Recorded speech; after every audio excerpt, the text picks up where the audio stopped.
Welcome back, Book Dragons. We are going to do another episode of Bedtimes with Babes. And this one was a really cute classic book. It's one that I remember growing up, and it is actually called The Puppy Who Wanted a Boy. And it is by Jane Thayer, and it's illustrated by Lisa McHugh. And for those of you old enough to know, this was actually a reading rainbow book. Look at that. Isn't that pretty cool? So cool. So, without further ado, please enjoy the narration of The Puppy Who Wanted a Boy.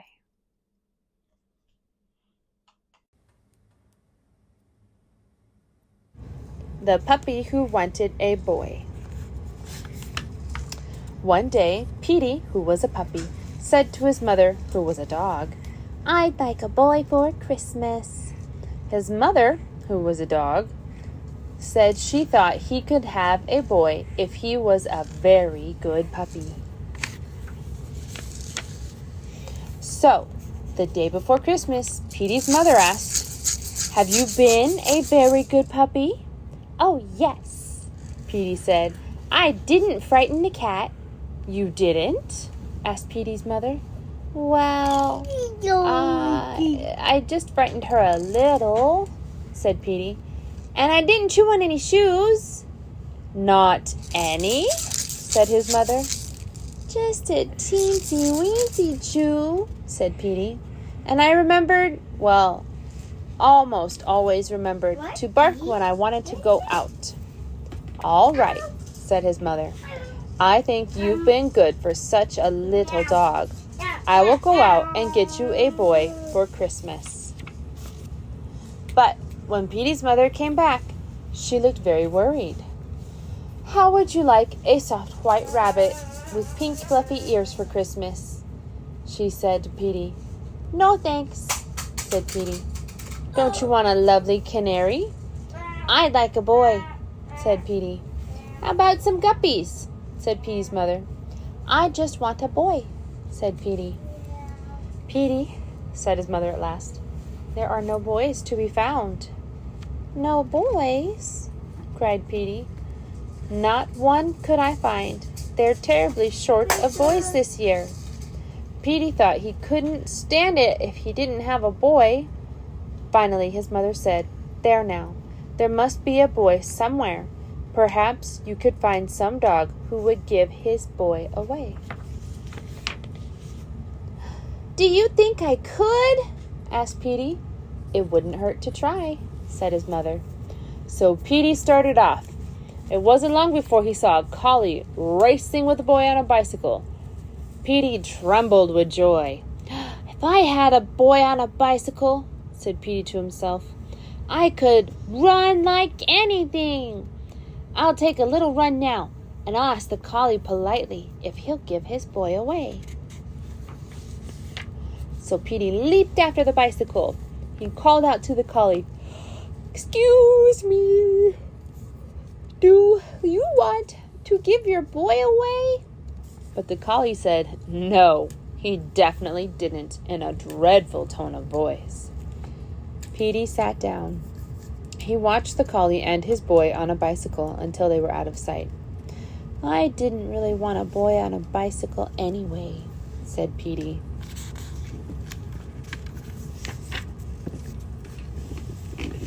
After a while, he saw a setter playing ball with a boy. Petey was delighted. "If I had a boy to play ball with," said Petey, "I'd catch the ball smack in my mouth. I'd like to catch the ball now."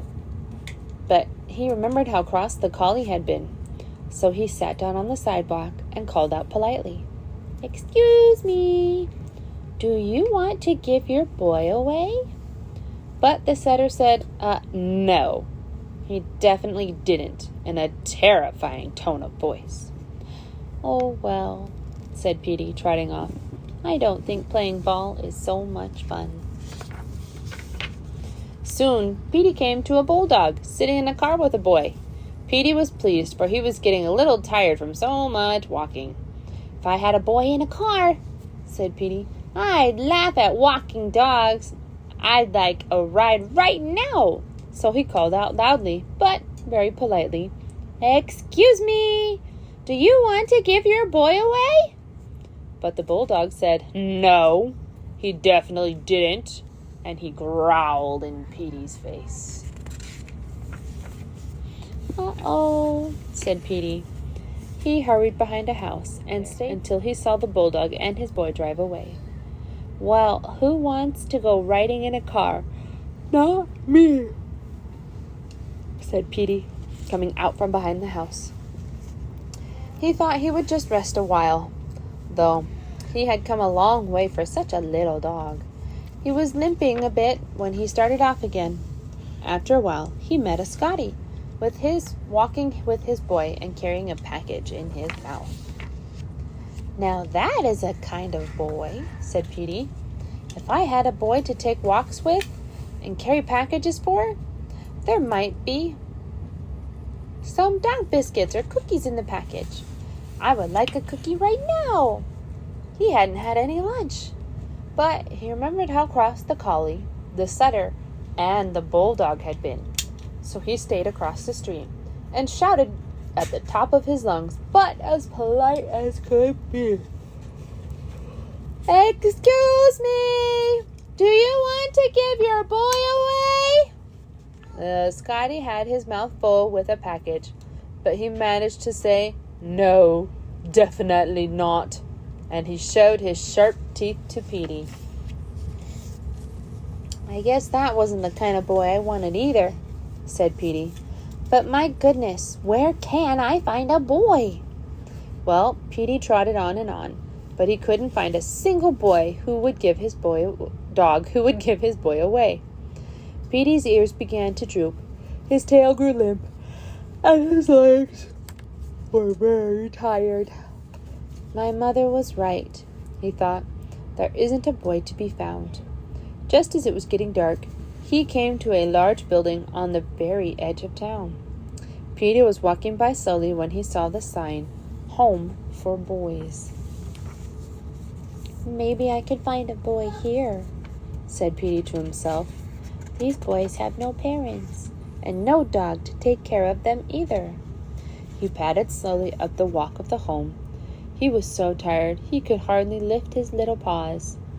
Then Petey stopped. He listened. He could hear music. He looked through the window. He saw a lighted Christmas tree and children singing carols. Then Petey saw something else. On the front steps of the building, all by himself, sat a boy. He was not a very big boy, and he looked lonely. Petey gave a glad little cry. He forgot about being tired. He leaped up and landed in the boy's lap. Sniff, sniff, went Petey's little nose. Wag, wag, went Petey's little tail. He kissed the little boy with his warm, wet tongue. How glad the boy was to see Petey. He put both his arms around the little dog and hugged him tight. Then the front door opened and the lady looked out. "Why, here you are, Ricky," she said. "What is our newest boy doing out here all alone? Come on in and sit near the Christmas tree." Petey sat very still. The boy sat very still. The boy looked up at the lady and down at Petey. Petey began to tremble. Would the boy go in and leave him? "I'm not alone," said the boy. "I've got a puppy." "A puppy?" The lady came out and looked at Petey in surprise. "Can he come too?" said the boy. "Why," said the lady, "you're a nice little dog. Wherever did you come from?" "Yes, bring him in." "Come on, puppy," cried the boy. In they scampered. A crowd of boys was playing around the Christmas tree. They rushed at Petey. They picked him up and petted him. Petey wagged his tail, and he wagged his little fat body, and he frisked about and licked every one of the boys. "Can we keep him?" said one. "Can we give him supper?" said another. "Can we fix him a nice warm bed?" said a third. "We will give him supper and a nice warm bed," said the lady. "And tomorrow we will find his mother and see if she'll let him stay."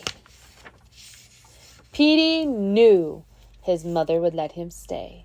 She knew how much he wanted a boy. But won't she be surprised, said Petey to himself with a happy little grin, when I tell her I got 50 boys for Christmas.